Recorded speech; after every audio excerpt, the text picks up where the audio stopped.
est-ce que xam ngeen lu tax Macky Sall bañ président Ousmane Sonko ba yéene ko sax mu dee mook saay-saay su mu àndal ñu koy jàppale te ñu nekk ci secteur yi nekk Sénégal yëpp ma doon wax ak ci entité yëpp xam ngeen lu waral loolu président Ousmane Sonko dafa yàq programme Macky Sall pouvoir bi def cee dal mooy li ma leen waxoon na leen Abdoulaye Wade sénégalais yi wóolu wuñ ko woon ci lu ñuy tuddee dévolution monarchique maanaam jël doomam teg ko fa loolu moo tax mu doon laaj 3e mandat sénégalais yu bëri loolu la ñu ragaloon ak ticket présidentiel bi nga xam ne voté woon na ko muy quart bloquant bi soo amee 25% mën a gagné élection loolu moo fi indi woon 23 juin ëmmat yu métti yooyu noonu amoon fi Benno Siggil Sénégal Sénégal yi amoon ci yaakaar ñu ne woon dañuy ut candidat unique ñu tànn Moustapha Niasse Ousmane Tanor Dieng bañ na du topp ci gannaaw Moustapha Niasse parce que seen problème dafa yàgg depuis PS la woon Ousmane Tanor Dieng moo tax Moustapha Niasse jógee woon PS mooy bi ko Abdou Diouf defee secrétaire général du parti bi ci congrès sans débat bi amoon 1996 kon loolu moo tax sénégalais yi votel Macky Sall mais Macky Sall outsider la woon masul bokk ci favori ci campagne 2012 bi sax yéen a ngi gis Abdoulaye Wade mu ngi dajeeg moom buntu Sodida di ko toon naan maa ngi dajeeg Macky Sall waaye amul ay nit ñu bëri toppuñ ko Macky masul populaire léegi nag bi mu ramassé pouvoir bi mu xam jikko sénégalais yi parce que il a eu à occuper pas mal de postes ci gouvernement Abdoulaye Wade bi nekk na sax ministre de l'intérieur te moom moo yor renseignements généraux yi léegi sénégalais yi dafa am ay jikko yu ñu yore mooy ñu ëpp ci ñun dañoo bëgg xaalis te nanguwuñoo sonn ger ñu dafay yomb léegi nag comme Abdoulaye Wade mi ko yar ci wàllu politique da doon wax na chaque sénégalais a un prix Macky Sall nag ñaar la amoon pour mën a éterniser wu au pouvoir mooy ñi am kàddu mu ger leen ñi nga xamante ni ay borom daraja lañ timit mu ger leen ci wàllu xaalis parce que caisse noire la yore jënd ay patron de presse rawatina ak patron de presse yi nga xamante ni bokk nañ si ñuy daaneel Abdoulaye Wade comme Youssou Ndour ak ñoom Abdou Latif Coulibaly ak El Hadj Ndiaye ak ñeneen ba pare créer ay journalam ba pare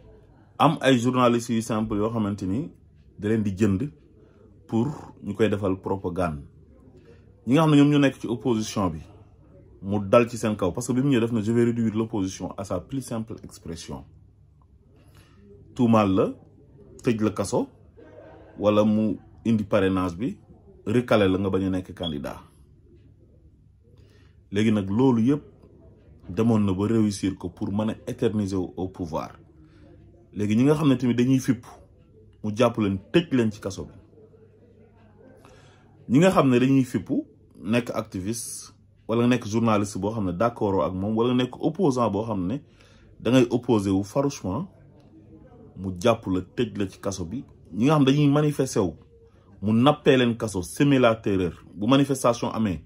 mu jël ay nervi jox leen ay armes pour ñu am ñoo xam ne dañ leen di rey pour xale yi tiit ne su manifestation amatee kat su ma demee dañ may rey waajur yi tamit am ñoo xam dañuy téye seen doom yi ne su manifestation amee sama doom bu demee dañ koy rey ba mu jaral leen ñu tere seen doom pour ñu dem manifestation loolu nag la teg système boobu pour mën a éterniser wu au pouvoir léegi beneen bi mooy jeunesse bi bu ñu intéressé wu ci politique bu ñu dugg ci ay mbiru politique nañu nekk ci làmb ji nañu nekk ci nawetaan yi nañu nekk topp Wally Seck mu leen di divertir di leen mbalaxal léegi nag loolu Ousmane Sonko moo ko yàqal Ousmane Sonko dafa ñëw yee jeunesse bi fekk dañ doon nelaw mu taal seen xel yi wan leen na leen bala ngeen a tal yenn yi ay caaxaan ak ay fo da ngeen di liggéey ba développer ba am lu ngeen lekk am lu ngeen naan bu ngeen feebaree faju ba pare nag ngeen soog a dugg ci affaire yu divertissement réew yi développé yépp dañoo liggéey ba pare ba am autosuffisance alimentaire ba am lu ñuy tuddee souveraineté carrément ci wàllu monnaie ak ci yeneen ak yeneen ba pare nag soog a dugg ci wàllu fo léegi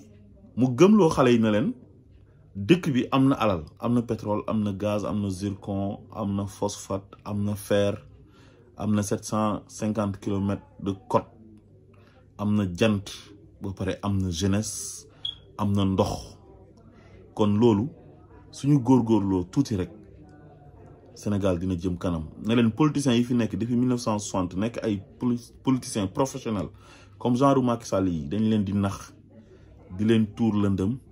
di leen nelawal su ko defee yéen ngeen bàyyi seen xel feneen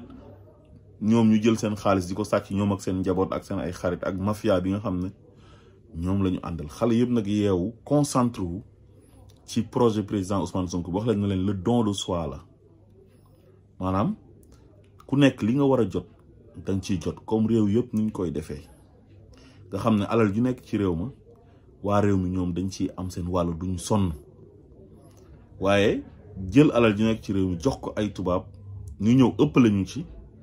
loolu dafay jeex léegi nag xale yëpp yeewu tourner le dos caaxaan yu bari làmb ji daanu doxatul football bi nawetaan yi pareil concert yi pareil bu ngeen seetloo jeunesse sénégalaise bi mësuñoo intéressé wu ci politique voté sax daawuñ ko def fonkuñ ko woon élection bu amaan paa yi ak maire rek ñu daan voté ji ñu daan waxtaanee politique tamit waaye Sonko bi mu ñëwee dafa révolutionner la scène politique sénégalaise xale yi intéressé wu ci politique bi intéressé wu ci les affaires de la cité bu élection jotee jeunesse bi comme ñoo ëpp Sénégal dañuy dem voter massivement li ko wane mooy élection locale yi passé ak élection législative yi nii Ousmane Sonko fexe nañ ba xeex ko ba éliminer listam ci élection législative yi waaye terewul indi na ballottage assemblée nationale te bu élection bi jaaroon yoon dëgg sax dañuy am majorité ci assemblée nationale élection locale yi gis nga Yewwi Askan Wi lu mu def maire yu ëpp ci Sénégal moom moo ko gagné fal ay maire yoo xamante ni ci barke Ousmane Sonko moo tax ñu fal leen mooy liy traître yi léegi yi di bañ nga xamante ni dañ doon sukkal Ousmane Sonko di ko raamal pour mën a nekk maire nekk député bi ñu demee nag ba nekk député maire ñu jàmb dem di compléter Ousmane Sonko pour tëjlu ko léegi nag mu def le tout pour delloo soit xale yi ci caaxaan ji moom Macky Sall dem indi Gaston Mbengue di ko financer pour mu tëgg làmb léeg-léeg mu dajeeg Wally Seck wala mu am benn programme invité ko loolu la bëggoon lu nekk mu def ko même ba ci événement religieux yi nii fexe na ba bëgg xale yi di ci caaxaan pour fàtte affaire yu politique mooy comme màggal gi nga xam ne dañ ko folkloriser jël ci di ci def ay safar rek di ci fecc ak di ci def ay caaxaan yeneen koy gis ci internet bi moo tax nag bi ñu jàppee président Ousmane Sonko ñu jàpp ne jekku nañ ñu jël seen train ña ngay dem Touba booy xaar leen fa ñu ñëw ñu sonkoriser leen mais boobu ñoom ña ngi ci biir train ba mais mënuñ woon a sax génn ndax gàcc léegi li xew ci stade yi tamit commencé waat nañ seen nawetaan yi ak seen làmb yi waaye léegi booy maanaam dañoo am benn stratégie bu ñuy xeexalee Ousmane Sonko mooy fépp foo xam ne événement la rek dafa am ay mbooloo di fa daje dañ koy sonkoriser naan Sonko namu nañ la Sonko namu nañ la mu nekk loo xamante ni maanaam gàcce la ci ñoom. ñi ngi ko njëkkee ci concert bi nga xamante ni Sophie Gladima moo ko organisé woon fële ci Joal nga xam ne moom mooy fiefam parce que boobu jàpp nañ président Ousmane Sonko léegi nag ñu ne dañuy delluwaat xale yi ci divertissement ba pare gëmloo leen na leen yéen ci divertissement bi ngeen war a yem ba pare di bëggee Macky Sall xale yi sonkoriser ko léegi nag xale yi bi ñu gisee waa Joal def loolu léegi nag bépp événement bu am mooy ci stade yeeg fu mu mënti nekk dañuy sonkoriser événement bi ba Macky Sall bëggoon na dem ci coupe du Sénégal bi Jaraf contre Satade de Mbour mais mujjul dem parce que buy dem ñu koy toroxal Macky Sall moom nee na dafay fay wante di jël revanche ci Ousmane Sonko di venger wu di jàpp Ousmane Sonko naan da koy jéem a toroxal di jàpp waa Pastef fi naan da leen jéem a tëj ci kaso yi arbitrairement en complicité avec son procureur. Man duma wax procureur de la République parce que il n'est pas procureur de la République. Doyen des juges Maham Diallo nga xamné mom moko indi uniquement ci affaire de net ko bandum Farba Ngom recruter ko yóbbu ko Inde outal ko ay galaj contre le président Ousmane Sonko pour mu jëm ko anéantir ak ay juge d'instruction yam ku ci melni Mamadou Seck nga xamné mo japp wa Pastef yépp tëj leen ci kasso bi ci ay fen ak ay tiaxan ba paré dem tëdd ci seen kër yi nek ak seen jabot ci jamm jël doomi jambour yeek yaayi jambour nijaayi jambour papaay jambour rakki jambour magu jambour tëj leen ci kasso ci ay fen ak ay tiaxan wallahi seen bëss dina mo sa ñew légui nak lolu moko metti ak manque de popularité bi nek ci mom il est impopulaire ken bëgg ko sénégalais yi nako bëggatuñ la Ousmane Sonko lañ bëgg légui nak ñu xamné buñu démé élection présidentielle même Macky Sall mi nga xamné amul droit nek candidat bu nekké candidat Ousmane Sonko fajj ko fajj yu metti da koy duma bala midi mu duma ko duma yu wor mais comme mom il n'est pas républicain il n'est pas élégant mu ne nak da fay def yu fu ba dola dem laqatu ji ci justice dem out ay juge corrompu di def acharnement judiciaire ci kaw président Ousmane Sonko ça c'est de la lâcheté sénégalais yu bari am kaddu nopi heureusement ba amna ay intellectuels yu bari yu genn 100 et quelques ñom Serigne professeur Serigne Diop Sadakhta ñom Felwine Sarr ay ñom Boris Diop ak ñeneen genn wax deug te yalla tax parce que rew amna fo xamne bu fa tollé képp ku nopi complice nga moy li tubab di wax ne qui ne dit rien consent kon ñu leen di jajeufal ci courage bobu ngeen am te xamne su ngeen ko defé dinañ leen saga wa APR wa Benno Bokk Yaakaar parce que ñom amuñ xam-xam amuñ argument ñom pour ñom nguur nuñ koy gérer moy jaay doole bala ñoo dé ñoon ay force restera à la loi saga xaste complot tek dil wax ju ñaaw yak nit amuñ programme amuñ xam-xam mu enal ñep ne dina